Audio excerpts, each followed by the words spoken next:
नमस्कार, मैं ओम आनंद। नई रिपोर्ट के मुताबिक 193 देशों में से खुशहाल देशों में भारत 136वें स्थान पर आ गया है। पिछले साल 139वां स्थान था। भारत 116 देशों के वैश्विक भुखमरी सूचकांक GHI 2021 में फिसलकर 101वें स्थान पर आ गया है।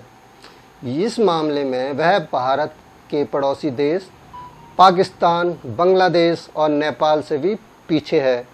वर्ष 2020 में भारत 94वें स्थान पर था। मुद्दा ये नहीं है, आज का जरूरी मुद्दा है कि धर्म खतरे में है।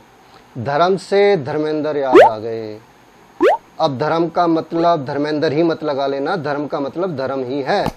धर्म जी की एक फिल्म लोहा का संवाद है। जो ऊपर वाले को मानता है वो न तो मंदिर पर पत्थर फेंकता है और ना ही मस्जिद पर पत्थर फेंकता है। जो फेंकता है उसका ना तो कोई धर्म होता है और ना कोई ही ईमान होता है।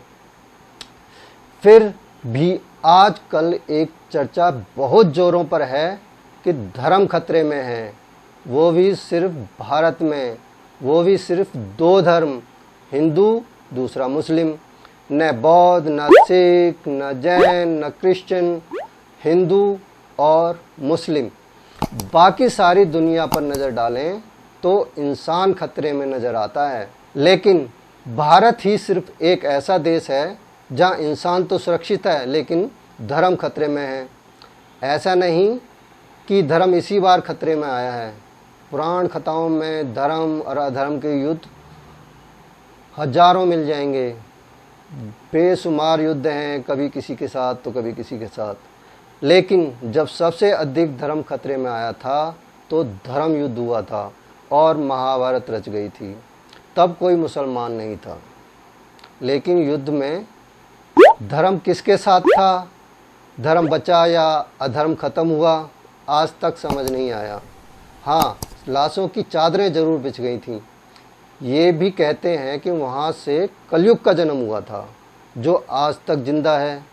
लेकिन धर्म और अधर्म आज तक क्यों की तू बने हुए हैं। ना धर्म पर कोई आँचाई है और ना ही अधर्म ही खत्म हुआ है, लेकिन लड़ाई जारी है। फिर 1526 में बाबर हिंदुस्तान आया, वो भी सिर्फ छुपाने के लिए। अब क्या वजह रही कि एक शरणार्थी शासक बन बैठा। बाबर का शासनकाल सिर्फ 4 साल का था, फिर भी मुगल साम्राज्य पूरे भारत में स्थापित हो गया। 800 साल तक राज किया। क्या हिंदू राजा इतने कमज़ोर थे? खैर, जो वजह रही हो, लेकिन 800 साल में हिंदू धर्म को कोई खतरा नहीं रहा, वरना आज हिंदुस्तान नहीं पाकिस्तान ही होता। 800 साल का समय काफ़ी होता है, कम नहीं होता। 800 साल में आज़ादी कोई जन क्रांति नहीं हुई, क्योंकि मुगलों ने हिंदू की सामाजिक व्यवस्था में कोई छेड़छाड़ नहीं की थी। अपितु एक व्यवस्था और दे दी थी, घूंघट। जो आज औरतें, हमारी हिंदू औरतें घूंघट करती हैं, वो उन्हीं की देन है। अगर क्रांति का कोई सबूत आपके पास हो तो मुझे ज़रूर बताना। 1600 ईस्वी में अंग्रेज भारत आए, शासन करने नहीं, व्यापार करने। व्यापार करने में आ रही दिक्कत वह यहाँ की राजनीतिक सामाजिक व्यवस्था को देखकर, यहाँ की वर्ण व्यवस्था का फ़ायदा उठाकर वो शासक बन बैठे। अब एक बार फिर हिंदू धर्म खतरे में आ गया, जब अंग्रेज़ों ने अपने स्वार्थ और ज़रूरत के लिए हिंदू धर्म की सामाजिक व्यवस्था में हस्तक्षेप करना शुरू कर दिया। सबसे पहले सती प्रथा का खात्मा। हिंदू धर्म के ठेकेदारों को सबसे अधिक तकलीफ तब हुई जब अंग्रेज़ों को पढ़े लिखे कामगारों की ज़रूरत महसूस हुई।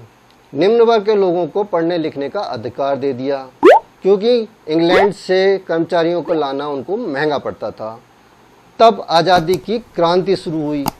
यहाँ तक भी किसी भी धर्म पर कोई खतरा नहीं आया, लेकिन शिक्षा का विस्तार अंग्रेज़ों के लिए भारी पड़ा, क्योंकि जब शिक्षा आती है तो साथ में जागरूकता भी लाती है। करीब 150 साल तक हिंदू मुस्लिम भाई भाई की तरह आज़ादी की लड़ाई लड़े। आखिर वो दिन आया जब भारत आज़ाद होने को था, लेकिन अचानक मुस्लिम खतरे में आ गए। 1947 का बलवा हो गया, जिसकी टीस आज तक बरकरार है। कोई नहीं भूला। भूलना भी चाहे तो कुरेद दिया जाता है। अंग्रेज़ों को मालूम था कि अगर हिंदू मुस्लिम एकता बनी रही तो एक दिन ज़रूर भारत विश्व शक्ति बनकर उभरेगा और विश्व पर राज करेगा। वो जाते जाते चाल चल गए। मोहरा बनाया जिन्ना और नेहरू को। दो लोगों की महत्वाकांक्षा ने दो समाजों में नफरत भर दी। जनता तो जनता है, कल भी वैसी ही थी जैसी आज है। आकाओं ने जो कहा वही सही। सुबह जिनके गले लग रहे थे, रात को उन्हीं के गले काट दिए। पाकिस्तान बना, वहाँ इंसान सुरक्षित हो या ना हो, पर धर्म सुरक्षित रहना चाहिए। साजिशन भारत के माथे से कश्मीर को ऐसे अलग कर दिया जैसे अश्वत्थामा के माथे से मणि, जिसका लहू आज तक रिस रहा है। ऐसा लगता है जैसे दोनों देशों की राजनीतिक फसल इसी लहू से सींची जाती है।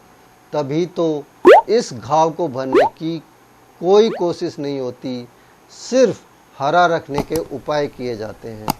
राजनीति को लोग कभी समझ ना पाएं, इसीलिए देश में स्कूलों से ज़्यादा धार्मिक स्थलों के निर्माण होते रहे, जो आज भी बदस्तूर जारी हैं। देश आज़ाद तो हुआ, लेकिन लोग गुलाम रहे।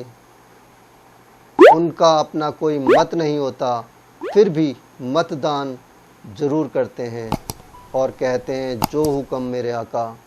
लोगों को कभी नहीं लगता कि उनका धर्म खतरे में है।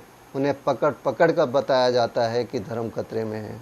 अब ये बात किसी को समझ क्यों नहीं आती? जब इंसान ही नहीं बचेगा तब धर्म क्या करेगा?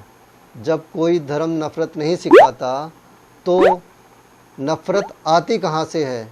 पहले धर्म को जानो फिर मानो, कभी दिलों में नफ़रत नहीं आएगी। ये बात किसी एक पर लागू नहीं होती, सभी पर लागू होती है। मैं ईश्वर से, अल्लाह से प्रार्थना करता हूँ कि अपने चाहने वालों को इतनी समझ दे कि वो तेरे बताए हुए रास्ते पर चलें, ना कि धर्म के नाम पर गुमराह करने वालों के राह पर। और आपसे भी प्रार्थना करता हूँ कि कृपया चैनल को शेयर और सब्सक्राइब ज़रूर कर लीजिएगा। अच्छा लगे तो लाइक भी कर दीजिएगा। आईने में सिर्फ इतना ही 10 गेदानियाँ। भाई रूस भी तो आजकल भारी पड़ रहा है। नमस्कार।